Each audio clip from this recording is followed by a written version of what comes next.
Let's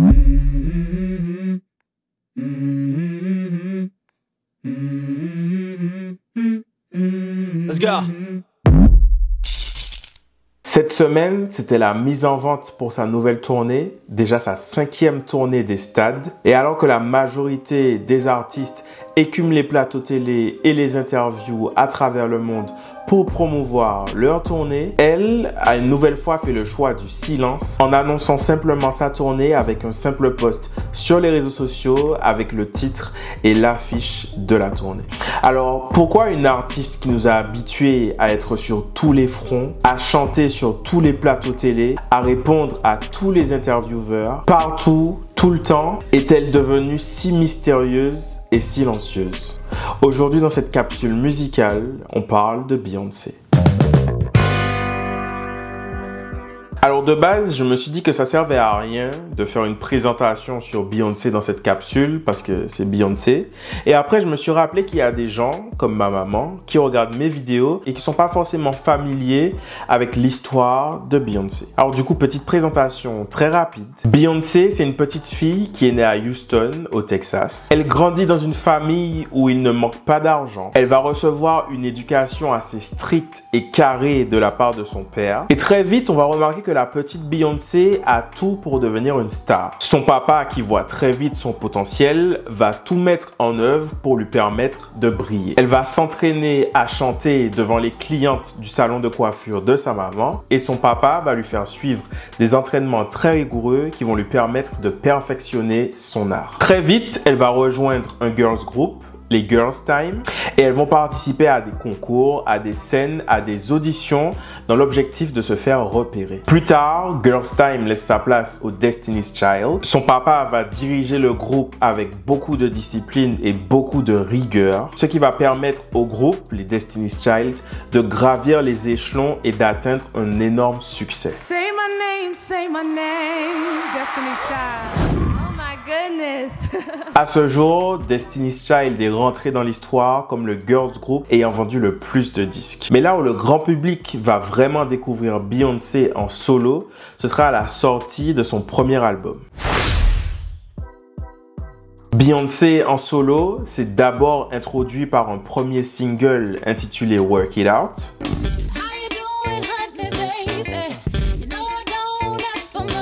Mais le titre qui va l'imposer et la présenter au monde, ce sera bien évidemment Crazy in Love. Ce morceau deviendra la carte de visite de Beyoncé, c'est sa chanson signature, sa chanson référence. Et ce premier album, dont lequel est issue la chanson, deviendra à son tour un énorme succès. Le premier album de Beyoncé est intitulé Dangerously in Love et il se vendra à plus de 10 millions d'exemplaires dans le monde. Ce score énorme n'est pas dû au hasard, c'est un score qui est dû à l'acharnement et au travail de Beyoncé et de son père. Et en gros, lorsque Beyoncé et son père arrivent dans le label en 2003 pour leur faire écouter ce premier album avant qu'il sorte, le label n'est pas vraiment convaincu par ce qu'ils entendent. On reproche à Beyoncé de ne pas avoir suffisamment de hits sur cet album. Et du coup, Beyoncé et son père, à qui ça tient à cœur de montrer aux gens du label qu'ils ont tort, ils vont mettre en place une stratégie offensive pour défendre cet album. L'objectif, c'est de défendre cet album au maximum de ses capacités. La règle est simple, Beyoncé sera partout, tout le temps. Elle participe à tous les interviews, elle répond à toutes les questions des journalistes. Carrément, des fois, c'est elle qui va interviewer les gens sur les tapis rouges. Elle va faire tous les red carpets, toutes les émissions, Oprah, TRL, 60 Minutes, toutes les matinales sur les télés américaines. Elle va performer à toutes les cérémonies, passant des BET Awards jusqu'aux Grammy Awards. Beyoncé en interview, elle est très spontanée, elle est disponible et clairement, on va la voir partout. Le rythme de la promo va être effréné et même si parfois ça peut la desservir parce qu'à cette époque-là, Beyoncé n'est pas toujours très à l'aise dans l'exercice de l'interview, au global, c'est une stratégie qui sera payante parce que non seulement elle va réussir à imposer sa musique avec ce premier album, mais elle va surtout réussir à s'imposer elle-même en tant que célébrité, artiste et personnalité. Elle aura sa victoire sur les gens du label qui lui avaient dit qu'il n'y avait pas de hit dans son album. album, puisqu'elle va réussir à pondre 5 hits sur ce premier album. Sa stratégie est fructueuse, et puisque c'est une stratégie qui est fructueuse, c'est une stratégie qu'ils vont reproduire sur les prochains albums. Et donc pareil pour le second album, B-Day, pour le troisième album, I Am, et le quatrième album, 4, Beyoncé sera partout. Elle est constamment présente dans le paysage médiatique, que ce soit à l'international ou nationalement aux États-Unis. En France, elle va chanter avec des inconnus sur TF1. Elle va chanter devant Christophe Willem sur M6. Dites-vous carrément qu'à l'époque, Beyoncé se déplaçait pour assister aux Energy Music Awards. Et l'impact positif de ça, c'est que ça permet de conférer un sentiment de proximité pour le public. On a l'impression de la connaître tout en restant estomaqué et impressionné par ses performances sur scène. Et globalement, cette stratégie agressive qui a porté ses fruits dès le début de sa carrière va très bien fonctionner pendant plusieurs années jusqu'à ce qu'il commence à y avoir un peu d'eau dans le gaz. On est désormais au début des années 2010. Beyoncé a toujours appliqué une stratégie promo traditionnelle mais très soutenue. Et jusque-là, ça avait très bien fonctionné. Sauf que la période actuelle coïncide alors avec l'avènement des réseaux sociaux, puisque c'est le moment où Facebook, Instagram, YouTube, Twitter, tout ça, ça va exploser. Les gens vont commencer à se diriger en masse sur ces plateformes sociales et se désintéresser des canaux traditionnels. Du coup, la promo plus classique effectuée dans les anciens médias mainstream commence à devenir de moins en moins efficace. Le grand public se détache de tout ça pour consommer l'actualité et la pop culture directement sur les réseaux sociaux. Le problème avec tout ça, c'est que ce revirement va ouvrir la voie à beaucoup de liberté et donc beaucoup de dérives. Ça commence à devenir plus difficile de gérer son image et à ce moment-là, Beyoncé va très souvent devenir la cible d'attaques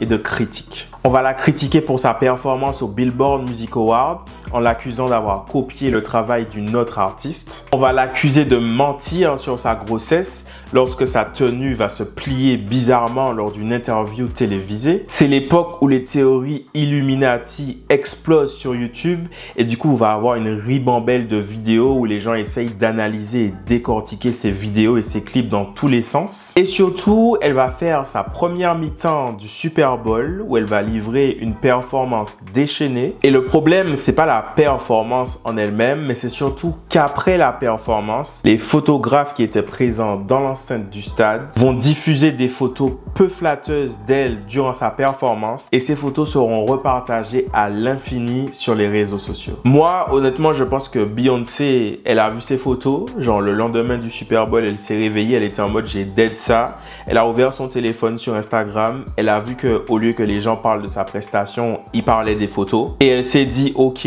là c'est bon, moi je vous parle plus. Illuminati, j'ai rien dit. La fausse grossesse, j'ai rien dit. Mais trop, c'est trop. Moi, je vous parle plus. Et c'est exactement ce qu'elle a fait. On est alors en 2013 et la stratégie de communication de Beyoncé va changer drastiquement. Donc on vient de le voir, elle a fait le Super Bowl. Le Super Bowl, c'est une énorme vitrine aux États-Unis et plus globalement dans le monde entier.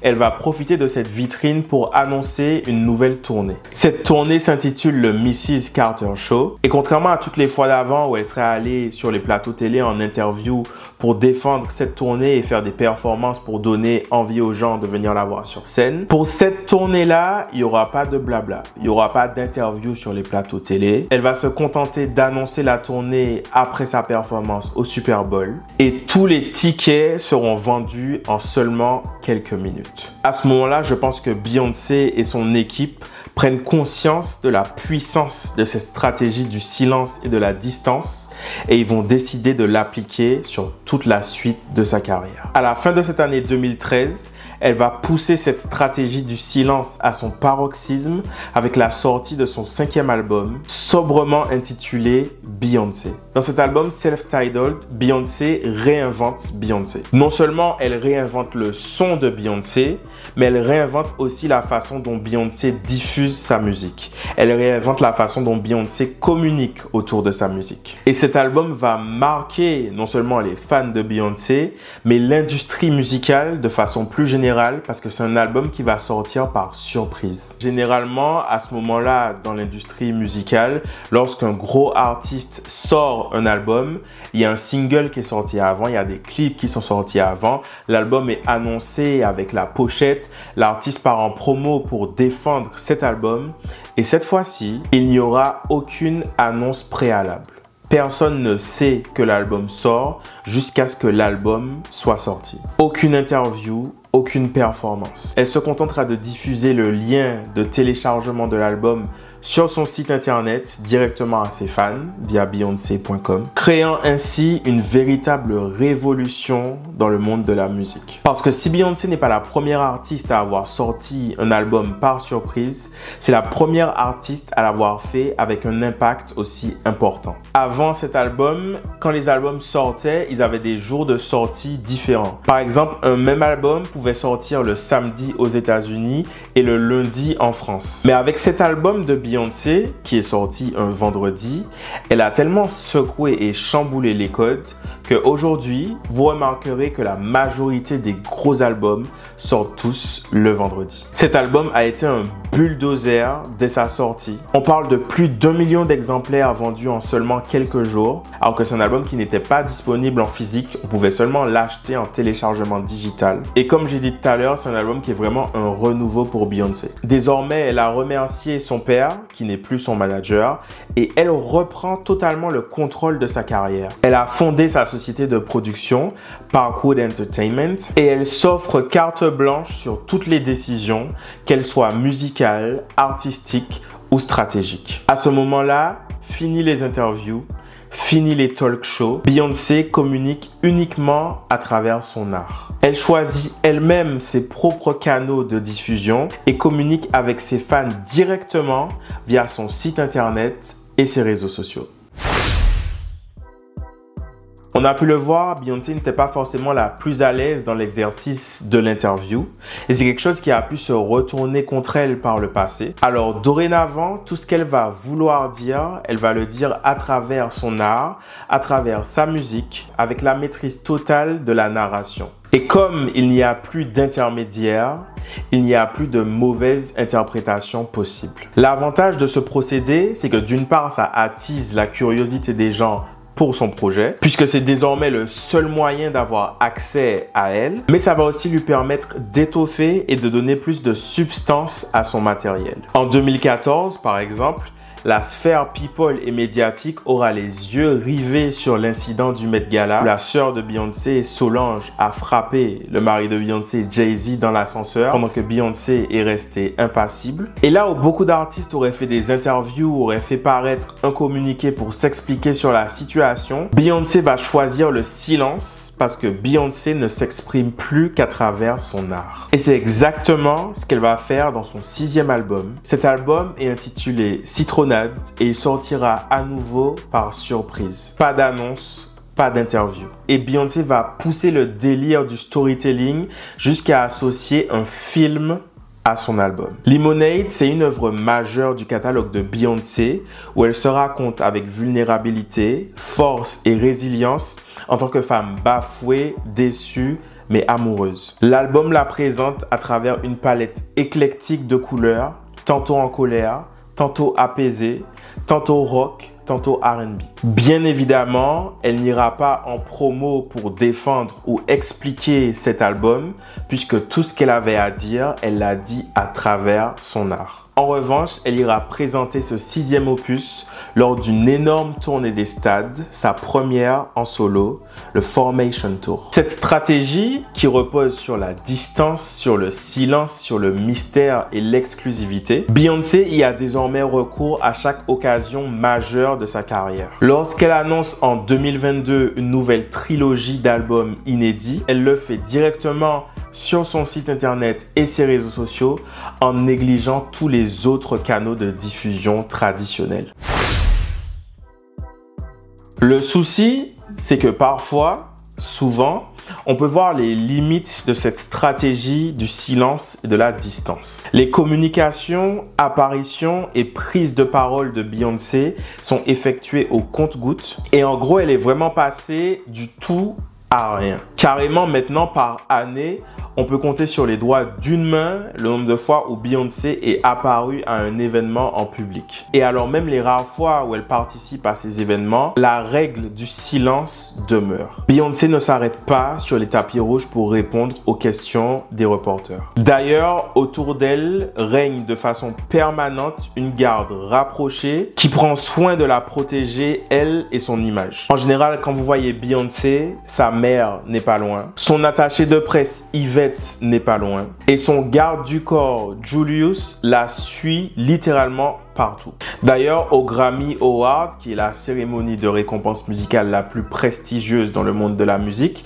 où la plupart des artistes se retrouvent entre eux dans l'assemblée, sans garde du corps, Beyoncé est l'une des rares artistes à être assise en attendance avec son garde du corps qui est présent systématiquement avec elle. En gros, on a un peu l'impression que à chaque fois, il pousse un peu plus loin le cran de l'exclusivité, de la rareté, du mystère. Par exemple, ça fait maintenant plusieurs années que Beyoncé ne fait plus de performances en dehors de ses concerts à elle et de soirées privées pour des milliardaires. Et quand elle fait une apparition à une cérémonie, vous pouvez être sûr qu'à tous les coups, elle ne chantera pas sur scène. La dernière fois que Beyoncé a chanté au Grammy Awards, c'était en 2017. Et la dernière fois qu'elle a chanté au VMAs, c'était en 2016. Alors bien évidemment, il y a des exceptions, comme par exemple quand elle chante à des hommages ou quand elle participe à des événements d'envergure spécifique, comme la mi-temps de la NFL à Noël. Sauf que là encore, c'est une performance qui lui sert de rampe de lancement pour annoncer sa tournée. En gros, clairement, ce que Beyoncé nous dit aujourd'hui, c'est si vous voulez savoir ce que je pense, écoutez ma musique. Si vous voulez me voir chanter, payez vos billets pour mes concerts. Et la vérité, c'est que même si c'est une stratégie qui a très bien porté ses fruits récemment, c'est également une stratégie qui comporte des risques. Tout d'abord, ça crée de la distance. Sur le début de sa carrière, on a vu qu'elle avait créé une proximité parce qu'elle était très souvent disponible, très spontanée, on la voyait partout, ça crée un lien fort avec le public. Aujourd'hui, ce lien a pu s'effriter parce que Beyoncé se présente comme une femme mystérieuse, silencieuse et inatteignable. Certains fans estiment qu'elle ne communique avec eux que quand elle a besoin de leur vendre quelque chose. Et d'ailleurs, les projets lucratifs autour d'elle ont explosé de façon exponentielle. Elle ne sort plus de clips ou ne fait plus de performances à la télé, mais désormais, il faut payer 200, 300, 400, 500 € pour assister à ses concerts. Sans compter toutes les propositions annexes, comme ses parfums à plus de 150 € la bouteille, les bouteilles de shampoing à 30 € ou encore son tout nouveau whisky à 80 balles la bouteille. Et forcément, des fois, ça se retourne contre elle. Comme par exemple avec sa marque Ivy Park en collaboration avec Adidas, qui n'a pas connu le succès escompté et qui a dû être mise en sommeil. Le problème, c'est que cette stratégie du silence et de la distance qu'elle a installée glorifie son image en même temps qu'elle la rend inaccessible et donc moins attachante.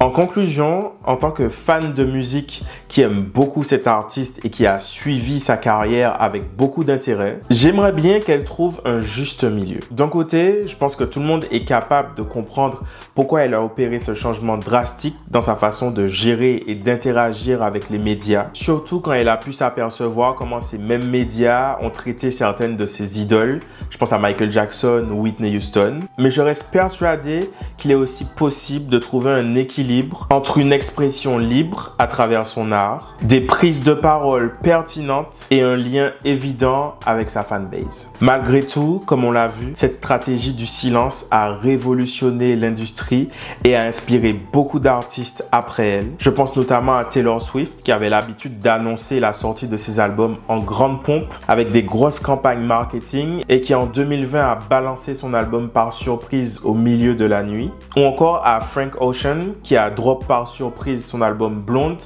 alors qu'il venait seulement de dévoiler un projet quelques jours plus tôt. Quoi qu'on en dise, l'impact de Beyoncé est indiscutable et qui sait, elle qui adore se réinventer, peut-être qu'elle a prévu de le faire à nouveau. Et bien voilà, cette capsule musicale est maintenant terminée.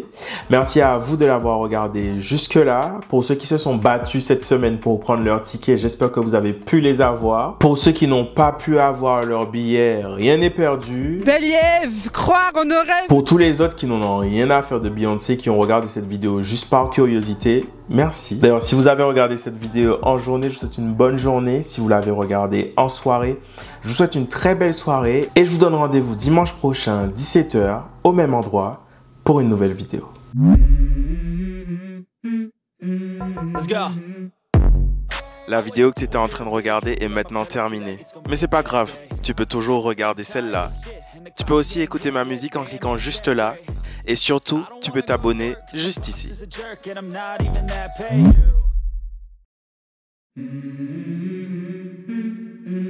Let's go.